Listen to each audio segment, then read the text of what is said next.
Hey, what's up, over the VC here, coming at you with another video. Anything and everything, nothing's off the table. VC, catch me on Rumble. You catch me on, here on YouTube. Either way, I'm here to play. And, try to gain back some common sense here. Alright, so, let's take a look at some things that are going on, alright? Let me see here. See what's going on out there around the dial. It's Friday. Feels like Saturday to me, but it's Friday. See what we got going on. Look at this goofball here. Democrat senator meets with the suspected MS-13 gang leader in El Salvador. What kind of clown show bullshit is that? You know? So, yeah. Let's see here. Before we get to this clown show, this is another clown show right here. Look at this. Fighting oligarchy, right? Bernie Sanders. I think he's gone off the rails, man. He's starting to become Biden-like. Going off the rails with just bullshit. But we'll come back to that in a moment. I want to talk about this right here. This one caught my attention the other day. I didn't get to talk about it, which is this. This is Google Pixel 9a with Gemini. Alright, which is, Valero Refinery announces closure of the refinery by next year. And again, look at why. Alright, it's the cost of doing business in California. Of course, right? That's always the case. But lame brain California politicians up in Sacramento, all they care about is nickel and diming you. And they're not there for nobody. They don't care about people. They don't care about businesses. And they continue to drive people out of state. And then they wonder why. But they don't care at the same time. They're always going to still nickel and dime you even more. All right, so let's see what they got to say here. Businesses are trying to remain optimistic after today's surprise announcement from oil giant Valero Energy. The closure of the Benicia refinery would be a loss of millions of dollars annually in revenue for this small town. ABC 7 News reporter Ansar Hassan has more on the potential impact of the closure. For a quarter century, the Valero refinery has been an economic powerhouse for the city of Benicia. But on Wednesday came a surprise announcement that it may close next April. I would have been more prepared for a sale. I am surprised that they're suggesting a complete closure and ceasing operations. That is definitely surprising. Why is that a surprise? City manager Mario Giuliani says Valero generates millions of dollars of revenue, which are vital for this small town. But Valero made it known for some time its frustration and concerns with the high costs and strict environmental regulations in California. Yeah, and particularly California, they have to have special formulated gas where they have a winter blend and a summer blend, all this bullshit that probably really does nothing except it makes it cost more to make it, makes it cost more for us to pay for it, and it really does nothing. There's all this Green New Deal bullshit, and you know, the politicization of you know, oh no, it's you know, it's for the clean air and all this other bullshit stuff they're doing in California. It's all just dog and pony show bullshit. Giuliani says discussions are underway with state officials and Valero about what comes next. It is the newest refinery on the West Coast. It produces a significant amount of gasoline for the California market. The newest refinery, but yet it's the one that's going to shut down. I cannot foresee a possibility where that refinery just ceases operation altogether. In a statement to ABC 7 News, you gotta wake up, buddy. That it submitted a notice to the California Energy Commission of its current You gotta intent wake to up. idle, restructure, or cease refining operations at Valero's Benicia refinery by the end of April 2026. California Governor Gavin Newsom responding to the news at a press conference earlier in the day. Beginning last night, we had all hands, and we're in the process of addressing any anxiety that may be created or any market disruption that may be created by that announcement. Giuliani says news of Valero's possible departure will impact the city's budget process for next year, which begins in May. Shit, he'll budget gas prices across the board. The impact on the city at large. One less refinery. It's a wake-up call. Hit on the city. I think it would very much look like Mare Island closing in Vallejo, and I am worried that the city of Benicia would eventually become the same. Brittany Hodgkinson manages She's referring to Burritos, Mare Cantina, Island and catering in downtown Naval Benicia. Shipyard. Valero employees are a huge customer. Yeah, once And she says the refinery Mare Island Naval Shipyard closed down in Vallejo, it really, really destroyed just local business and living in Vallejo. It's like there's really nothing in Vallejo to go for except for like, what's that? Six Flags Marine World, whatever. That's it. That's all you got out there. Other than that, it's just a sleepy drive-by community that has nothing. All right. So Benicia, same thing. It's like there's really nothing in Benicia. It's just I mean, all you got is like the Delta, I guess, and maybe that's what Gavin Newsom doesn't give a shit about. It'll help preserve the Delta smelt. All right. One less refinery, it helps the Delta smelt. All right. So I'm gonna go along with the line of Gavin smelt it and dealt it, and that's the reason why these closures are continuing to happen. They said that 40% with this one closing, they said something like a figure of 40% of refineries have closed in California, if you include this one, since like 2010 or something like that. Think about that for a minute. All right, since 2010, all right, 40% of refineries closed in California. That's crazy to think about. Like, we're supposed to be the ones that are, the fifth largest economy in the world, and we have all the business, but yet we're driving out the business.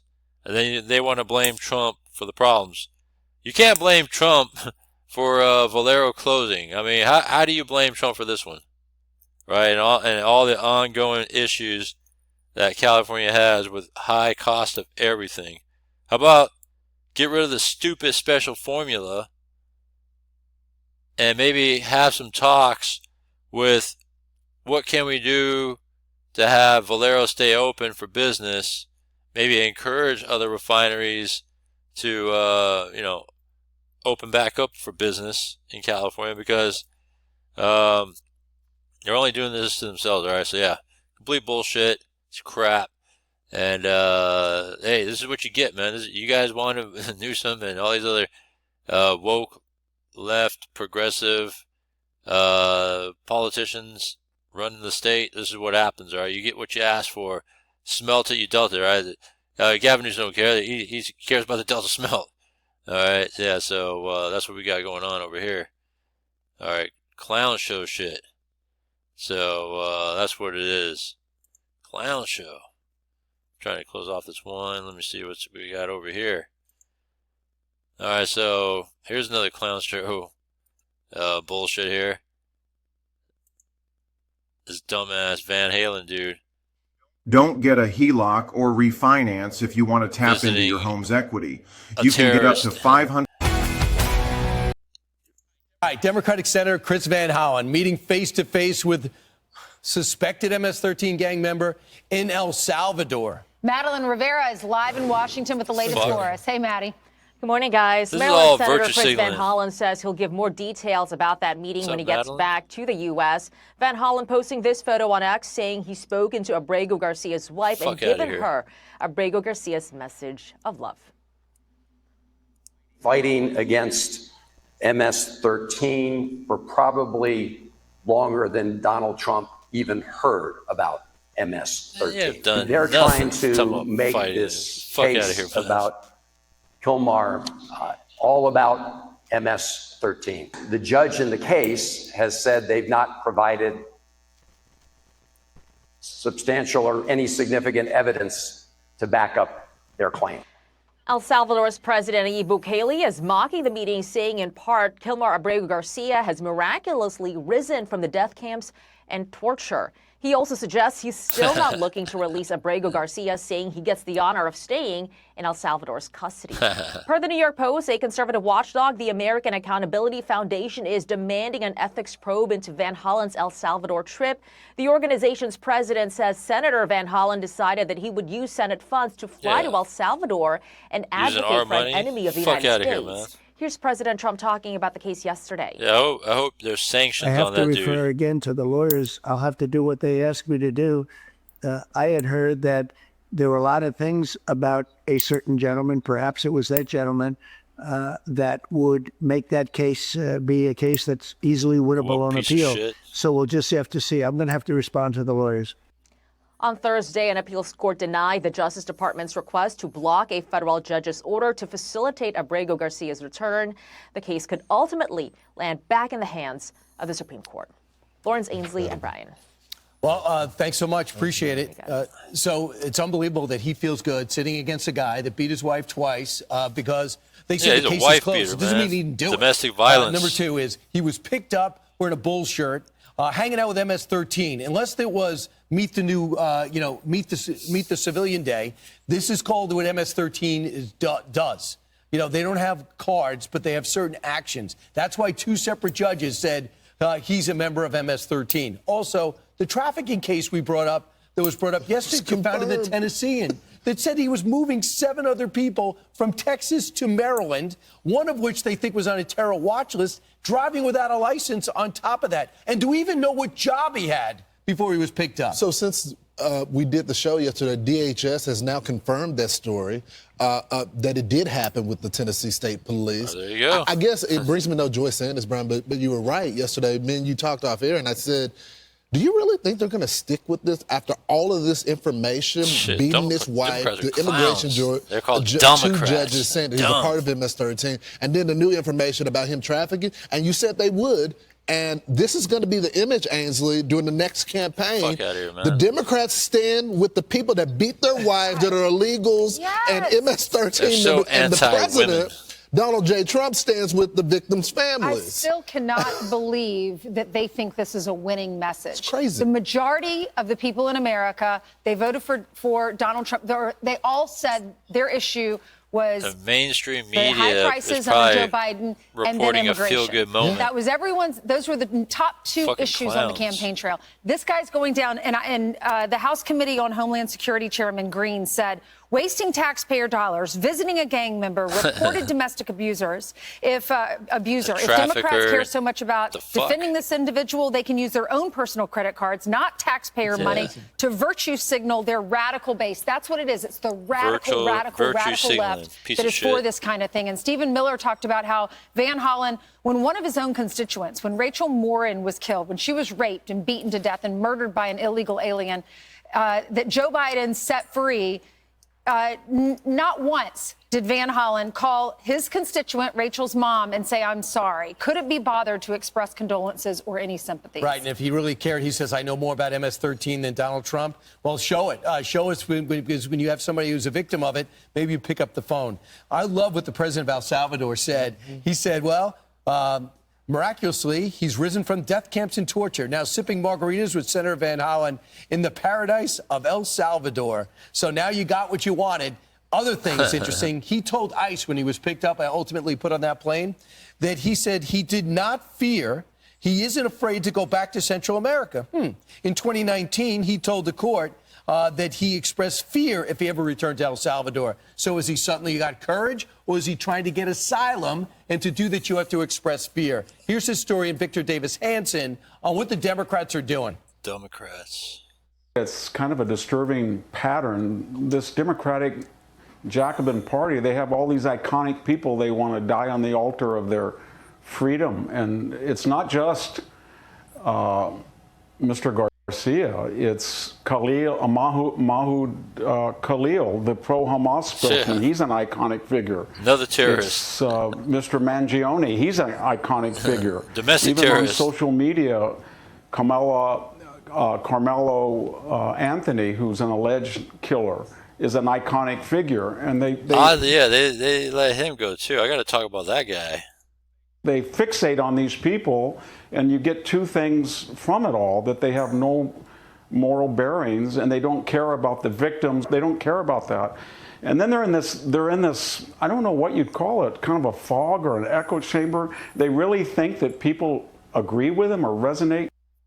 I just really think that if your neck looks like this, you need to watch this video. When you sit at your desk or use your phone, your head protrudes forward. And for every Democratic Party is lost right now. They're completely they don't know it. Losing their minds. And, I mean, when you look at all the swing states, going for the guy that you guys got rid of before, and he comes back and makes the biggest comeback in political history, you would think something would, register to their brain. Maybe we're doing something wrong. Instead, they double down on every 90-10 issue there is. And then Van Hollen wrote on X, I have called his wife Jennifer to pass along his message of love. I thought, message of love? He loved her so much that she had to go to authorities and say that he threw a boot at her, that he punched her in the face, that he knocked the laptop off the bed because she wouldn't get off. She couldn't sleep, so she was on the laptop, knocked it off the bed, and she was fearful for her son.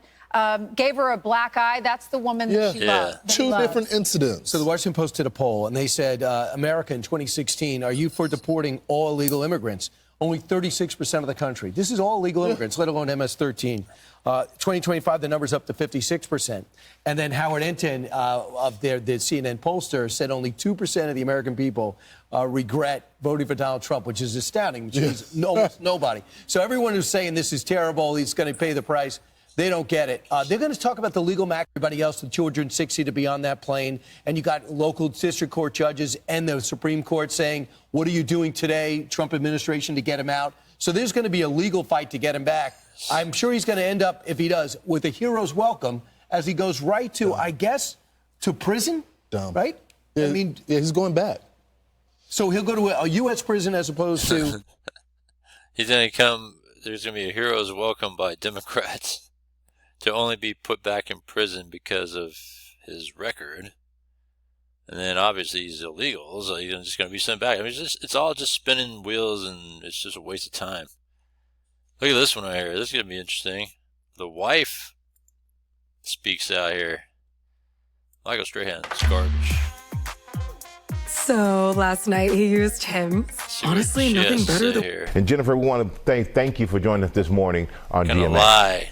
They probably propped her up for this just to thank you for make having him look me. good. Yeah, we really appreciate you joining us. And we saw that Maryland Senator Chris Van Hollen, he flew to see your husband Wednesday. He released a photo of the two of them last night. What was it like for you to see that photo? Here comes the lies. It was very overwhelming. The most important thing for me, my children, his mom, his brother, his sibling, was to see him alive, and we saw him alive. Yeah, it was very overwhelming. Crocodile tears. Yeah, I think for all tears. of us, we were all happy to see him alive. And what were you told your husband said in that meeting? Full of shit. Can you repeat your question? I'm sorry. What were you told your husband said in that meeting?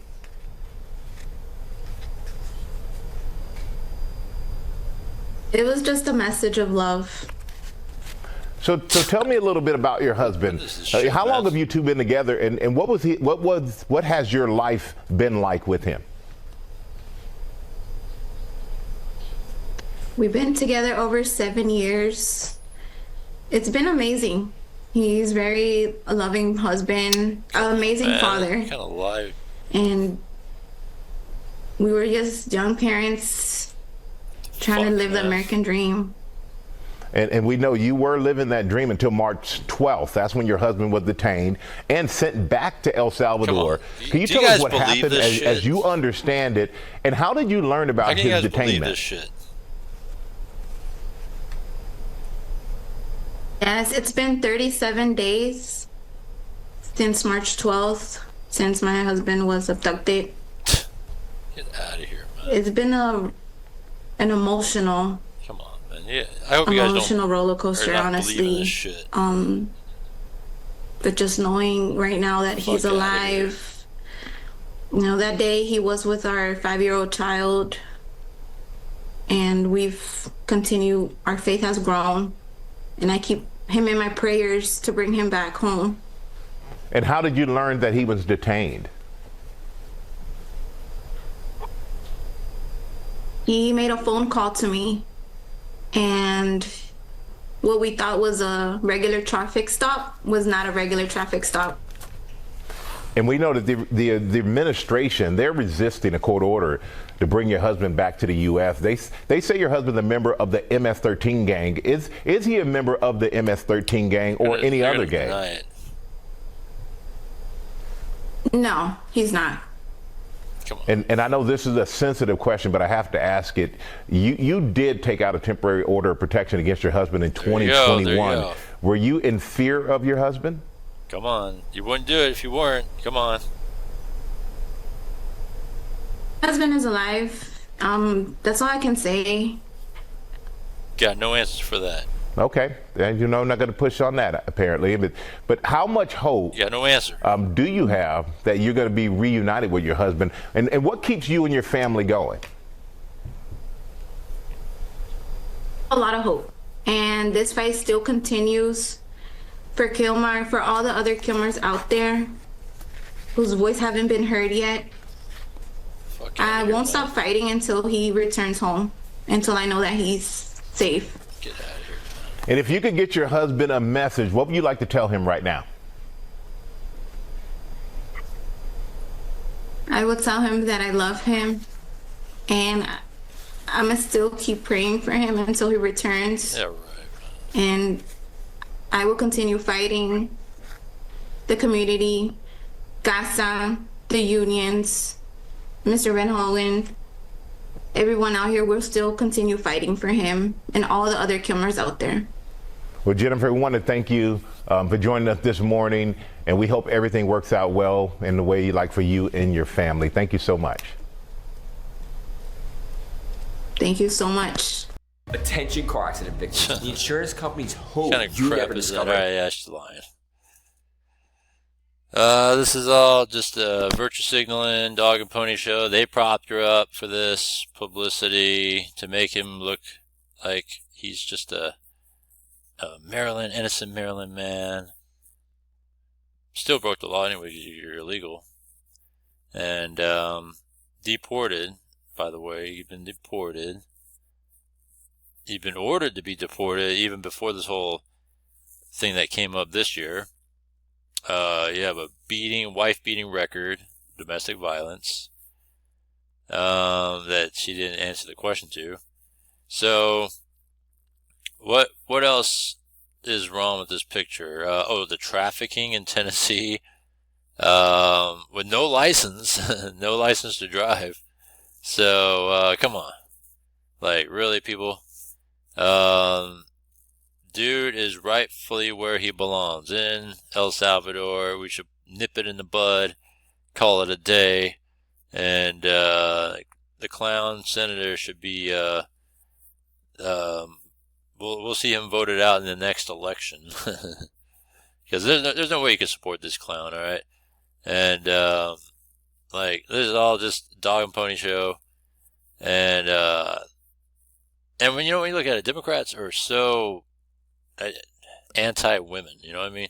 Because they support transgenders, they support wife beaters, they support trafficking. I mean, come on. Like, what else do you want to hear more of? I mean, all these, and then they just named them, right? How they prop up all these particular figures, like this wife beater, Abrego Garcia, right?